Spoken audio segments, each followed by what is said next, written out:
Hi everybody, how you doing? I'm Eddie. I'm Eugene, And we are the middle-aged barbarians.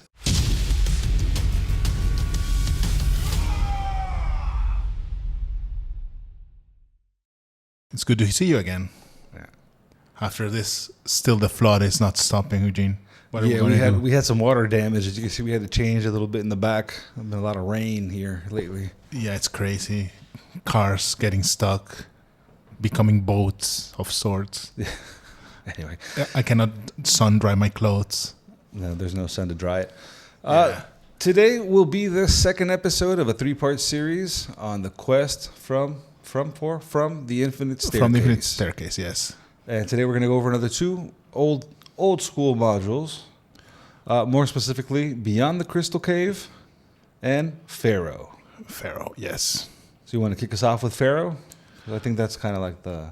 Yeah, that's kind of like the easier one. Well, it presents like a twist that it's very interesting in fantasy. It changes a little bit the setting, making it more not just Tolkien-esque European fantasy, and makes it more of a Egyptian theme thing.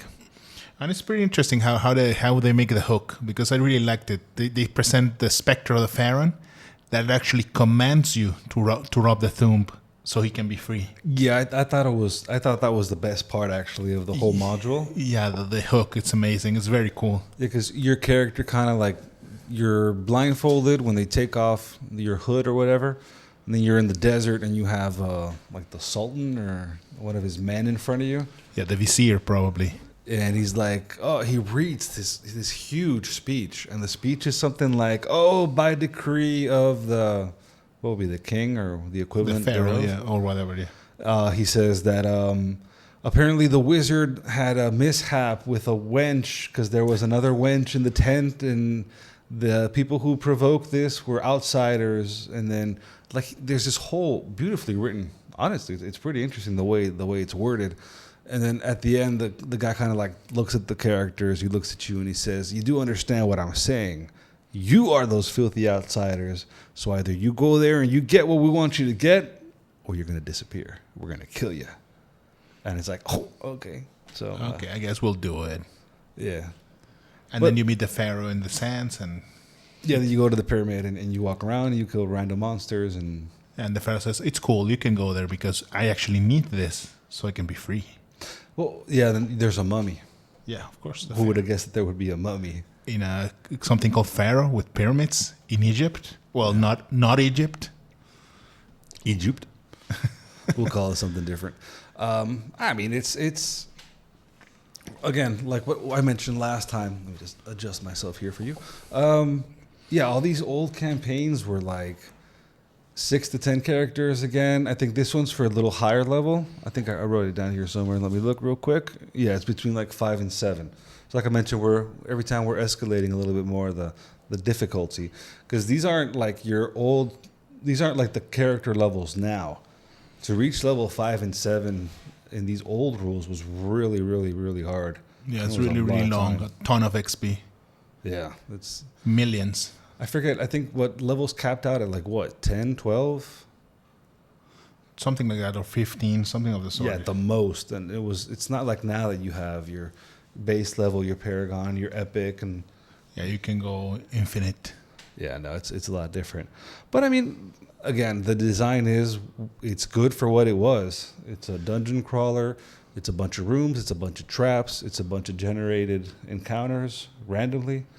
Yeah, and a little bit of ambience in the hook, which is very well written. Yeah, the hook is really good. And Yeah, you it's- also have to deal with, again, water, food, all these kind of All things. the sort of stuff that makes sense in the setting. Yeah, as a detail, it was written by Tracy and Laura Hickman, who are more famous in our world by making Dragonlance and the Dragonlance novels. So Yeah, that's and they also did some Ravenloft stuff, which I thought was kind of Yeah. cool. I think like the original adventure, not the actual campaign but the original Ravenloft. adventure. Yeah, so I thought Yeah. that was kind of cool. Oh, that's interesting how we can mix and match, like we said, genres, but these are very experimental first steps. So, what was the other band you wanted to talk about, Gene? The other one is called Beyond the Crystal Cave. Have you heard of that? No, that was one of the ones that I skipped. Sorry about that. Now, Beyond the Crystal Cave is interesting, Eddie, because supposedly you can do the whole adventure without rolling an attack die, without fighting any monster, without any fights, without any bloodshed. Oh, that's my sort of thing. Yeah, the original story is like your adventurers reach this island, and then the governor calls you over and asks you to go search for it's like a Romeo and Juliet kind of scenario where there were lovers, but the people didn't want them to be together, so they ran off to this garden, they give you the backstory. It's like a real special garden created by, I think it was an elf and his human partner, and was really beautiful. So then they ran off, but then there's like this fountain that if you drink from the fountain, you kind of like lose your memory or you lose your will to leave the garden, so it kind of entraps you there. So he calls you over because nobody from the actual town is going to go save them. Of course, they know what will happen. Actually, it's funny because they give you like a table, a graph, where it talks about like the mythology, or what do you call these, like rumors and stuff that people would say, like, oh, there's an evil force that dwells in the garden, or there's a dragon, or there's something. So they're scared. They're scared to go off and head into this place. So he convinces you, the outsiders, to go do it. And yeah, this is kind of like, or we're talking before about the Underdark and how there were certain things that nowadays are a little more commonplace in the games as Underdark. This is more like the Fae, like the Faerun, like not Faerun, like the Feywild and the... Yeah, of course, and you got fairies and you got these mystical beings, whimsy, a lot of... Yeah. With Warplay, you can defeat a very powerful enemy just by talking to them, and... A lot of options for RPing, for character development. Something funny, and I say funny really loosely, is that time works differently within the garden, and they kind of give you some base rules. I'm going to just say numbers randomly. I didn't write that down. But for every, let's say, hour that you spend in the garden, it's like a week in the real world. Oh, so you can be out like years later if you take too long. Yeah, if you take, I don't know, let's say a couple days to finish the quest, when you get back out, I mean, everything's different. And that opens itself up. It's, to more options for continuing the campaign, for developing something else completely different. Maybe you go out and the governor doesn't even... It's not even he's not alive. Him. Yeah, of course. It's not even them. It's Maybe somebody people else. Forgot. Yeah, and so there's a lot of cool things there. But it's kind of catchy, or kind of tricky rather, because there is an option, like to get these people out. The end game, let's call it, is you have to do a certain thing so you can get a wish spell. And I think every character, every player can get a wish. But then you have to use the wish to wish them to remember. And once they actually remember, then you have to convince them to leave. Because remember, they're eloping. Yeah, they wouldn't want to go back because they're not going to be together. So then there's a lot of diplomacy. It's probably something you'd enjoy. Yeah, or if we do it your style, you just whack him in the head and take him out. Yeah, knock him out and drag him out. It's funny you should say that, because there was a 4th edition, wink, wink, nod, nod, nudge, nudge, adaptation of this game, or this module rather, Beyond the Crystal Cave. I haven't been able to actually read it. I asked the producers to get me a copy. They said, no, we are not investing any money in 4th edition. True. Yeah, they want nothing to do with 4th edition.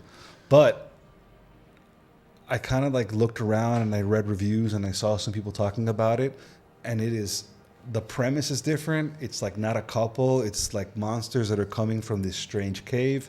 So you have to kind of like go in and investigate, and I mean, it's a lot more combat oriented, like 4th edition is.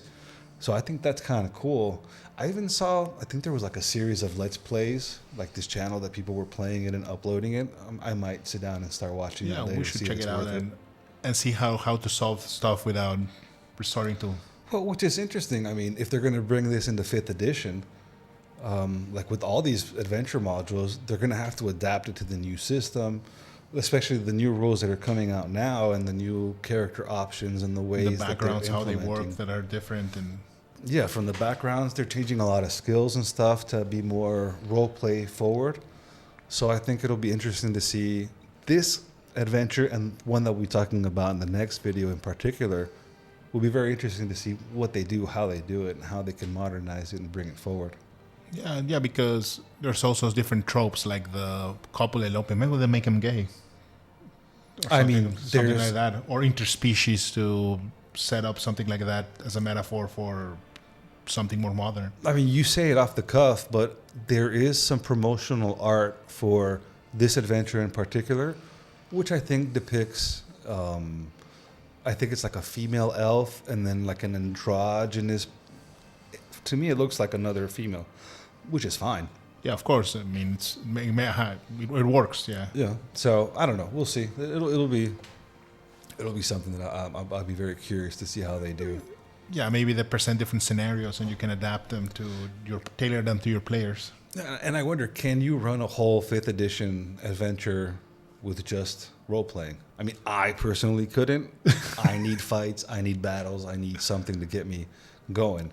But maybe I could stick around for a session or two and see how it goes. Yeah, maybe not direct combat, but disabling the enemies or making feats of strength or feats of might without actually fighting somebody else. Just like something more puzzle. Now that I'm saying this, I do remember from the original module, if the party had like a non-druid spellcaster or a dwarf, or like there were certain combinations of characters and class that would like automatically provoke the creatures that were in this garden.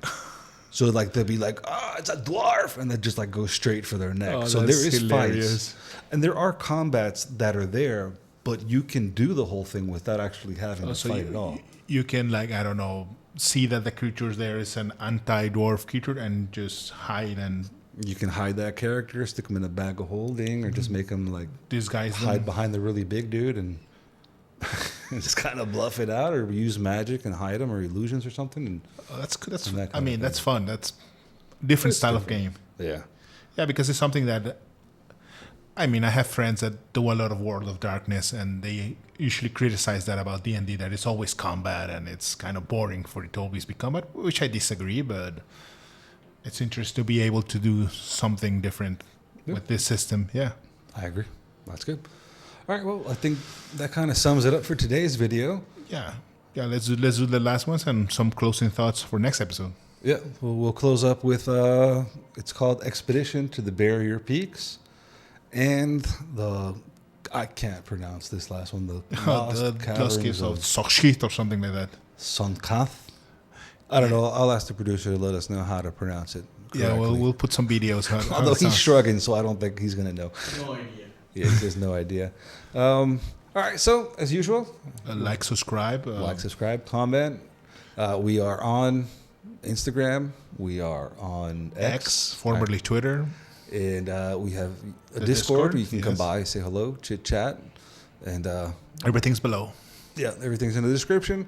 Thank you for being here, and we will see you in the next episode. And as always, remember to rage responsibly.